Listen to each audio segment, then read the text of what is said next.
The Joe Rogan Experience. Dude, I was 350 pounds. Whoa. I believe you said it best. I Oof. saw the one with you and Louie and Joe, and you were like, Bobby ate himself into a shape.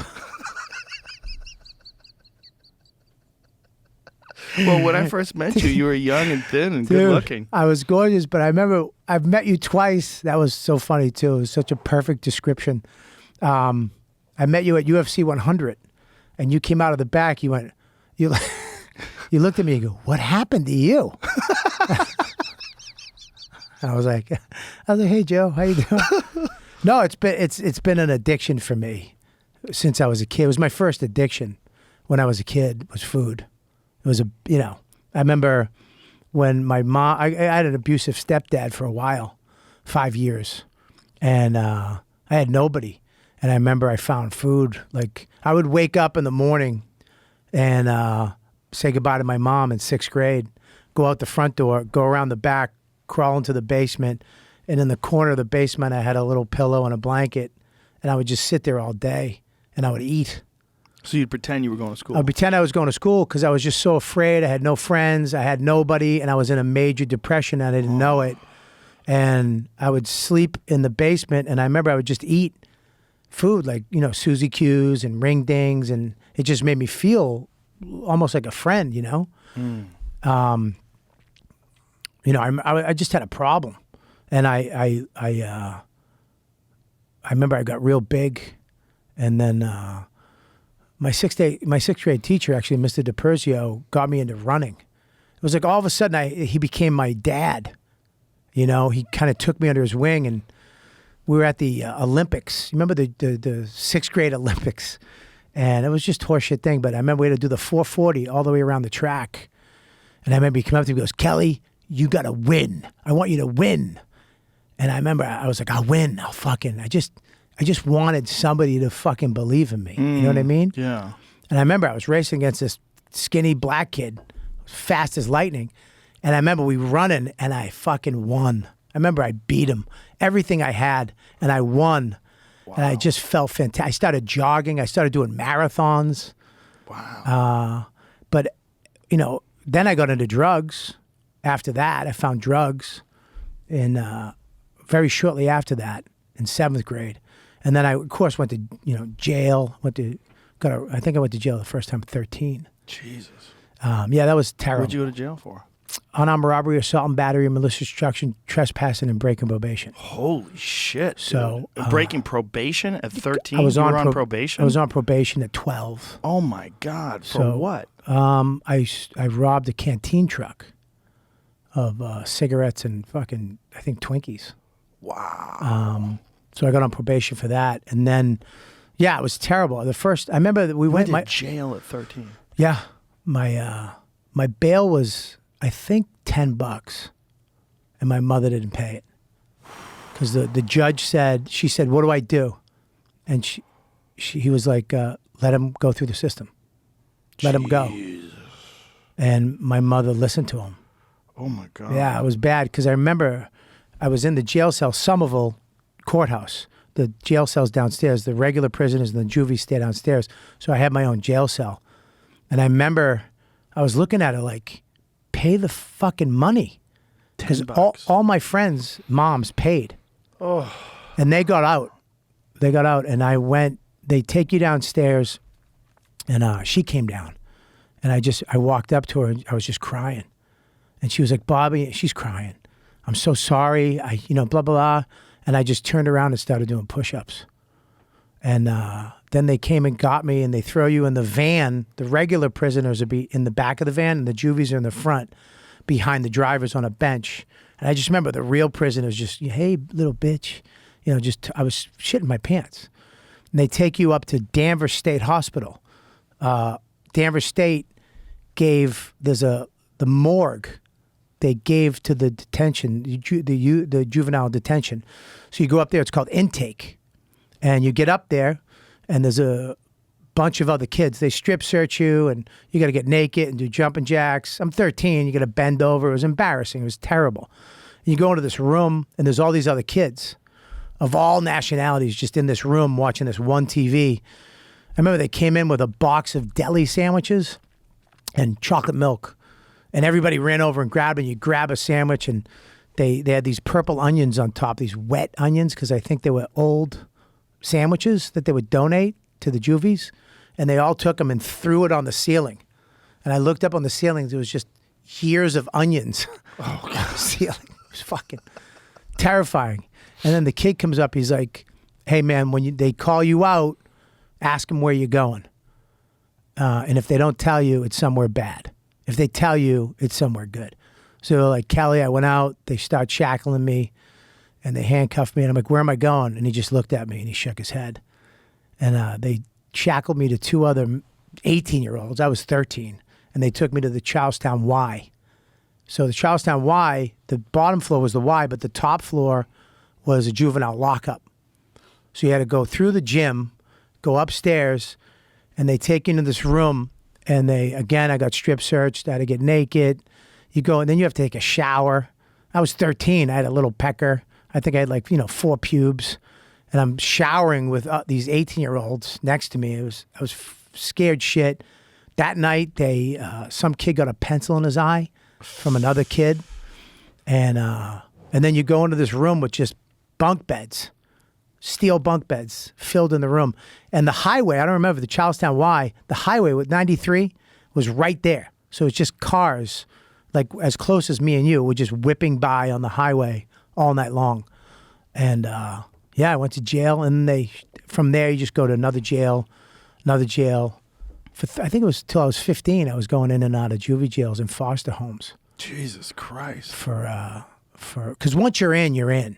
So if your mom had just paid that $10, you would have never been I'd probably be dead. Really? I'd probably be in jail. Real jail. That saved me. And, there's that thing where it's like, that. I don't know if you've heard that thing where, you don't know, is it good or bad? I don't know yet. You don't know if something's good or bad yet. You got to wait. You think something's terrible, right? But you don't know. It could be good. You just don't know yet. It feels like shit, and it felt like shit. But if she didn't do that, I wouldn't have got sober. I got sober at 15. I went to a place called the Road Back. I got arrested again, upstate New York. They shipped me back to Boston because I was a ward of the state. You're owned by Massachusetts. So they shipped me back down. I went back to jail. And then I finally realized, look, drugs and alcohol, that's what it's not people, places, and things. It's my drinking. It's my drugs. I go, I need to go somewhere. What drugs? Everything. I did everything. Anything you put in front of me. I wasn't doing drugs because I like drugs. I was doing drugs because I didn't want to be alone anymore. I didn't want to go back to that basement by myself. You know what I mean? Yeah. I didn't want to be that anymore. That was terrifying to me. So if I had to do drugs or I had to drink, I would do whatever the fuck it took to have friends, to have a group of people to belong, because I didn't have anybody. So these kids, I got to the point where we would move around. Like I'd get out of the jail, I'd go to a foster home, and then I would go home from there. And my parents were somewhere else. Like they were in Spencerport, New York. They were in Bensalem, Pennsylvania. And what I would do is I'd go on the first day of school, and I would get into trouble, go to detention, because those are my kids.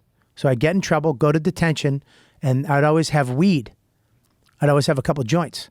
And as soon as I got to detention, I'd lean over to the toughest looking kid. I'd be like, you want to smoke some weed? Friends, immediate friends. Yeah, sure. We'd smoke weed, and those are my guys. And then I'd hang up with them for the duration until in Bensalem, I wound up running away and getting arrested again. And then in, Spencerport, New York was the last time. I got drunk. We fucking stole gumball machines. I went to jail for gumball machines. It was stupid. It was terrible because, I drank a half a bottle of scotch. I drank a bunch of beers, and we did whippets. And they were like, I want these gumball machines. So I just took them and smashed them. And the cops came. I remember I was running from the cops down the railroad tracks. I hopped the fence. And as soon as I hopped the fence, there was a shotgun right in my face. And the guy made me get down. The cop, he's like, freeze, get down the ground. And he goes, if he moves, shoot him. And I was like, it was gum. Oh, my God. They took me to jail up there. and that was the worst jail I've ever. Rochester, New York was the worst jail I've ever been in, and they put me in a room, and that was the first time I literally asked for help. I was just like, help me, please, just help me. I'm done. I know it's drugs. I know it's alcohol. Please help me get help. I need it. I just gave up. I gave up. The first time I was like, this is it. And then I went to jail to Boston. They flew me on a plane. Remember I was smoking on the plane? Wow. I asked the flight attendant, can you give me a light? She just got me a light and I lit up in the fucking plane. Because you could smoke on planes. Smoke on plane. I was 15. Wow. And right when I got off the plane, there was 2 state troopers waiting for me, and they handcuffed me, took me to jail, and then I met this guy in NFI Shelter Care. Was this Yitzhak? His name is Yitzhak. He developed this system for juveniles that it was called open door setting, normalization. There was no locks on the doors at NFI. There was no guards really. They had people there at night, but you could run. You could leave, walk right out the fucking door. But they incentivized you. 30 days, you got steak. 60 days without a run, lobster dinners. They gave you responsibility as a kid.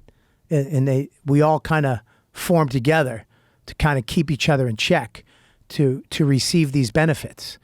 And they gave you, help. They talked to you. Instead of these other places, you just went in and did your time. This place was all on you. We had school. We could go. They took us to the beach. They loaded us I remember they took all these juvies. We'd load up in a van and go to Gloucester or Wingashiek Beach, and we'd just sit on the beach and have fun. They gave you these incentivized things to not leave.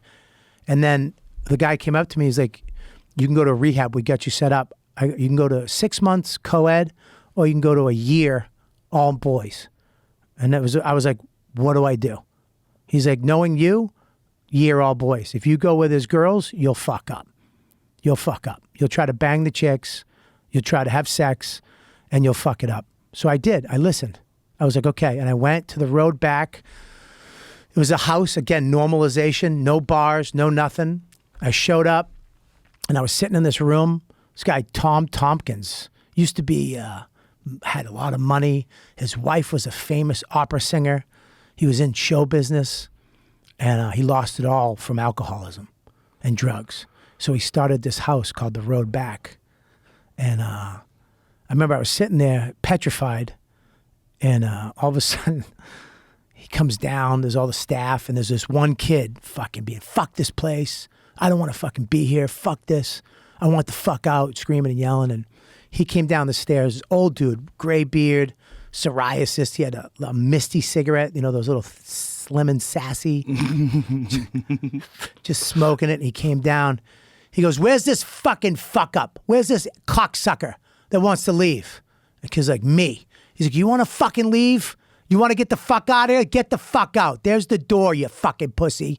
And one of the counselors, the new counselors, was like, hey, maybe we shouldn't. He goes, fuck you, you're fired. Get the fuck out. He goes, you want to go? Fucking leave. There's the fucking door, okay? I'm trying to save your life, you little fuckhead. I'm trying to save your life. If you want to fucking live, stay here and shut the fuck up. If you want to leave, get the fuck out. But I care about you, and I don't want you to fucking die. And the kid starts crying, and he's like, yeah, okay. Are you staying or leaving? He goes, I'm going to stay. He goes, great. I'm glad you're staying because you're gonna save your life now. And then he goes, where's Kelly? I'm like, right here. And he goes, meet me upstairs. And I went upstairs. The sweetest human being I've ever met. I mean, he just saved my life. This guy was the best person I've ever met in my life. He used to take us to his house to build entertainment systems. And he would fucking give us Elio's pizzas and little cakes and shit. I thought he was trying to fuck me. You know what I mean? I was like, you know what I mean? Because every once in a while, these kids would just take off in the van. I'm like, it was like, Kelly, come on, let's go. I'm like, I got to fucking suck this guy's dick now. Fuck. I'm going to have to blow this old guy in his house for cakes and pizza. You know what I mean? But he didn't. He was just fucking wanted us to get better.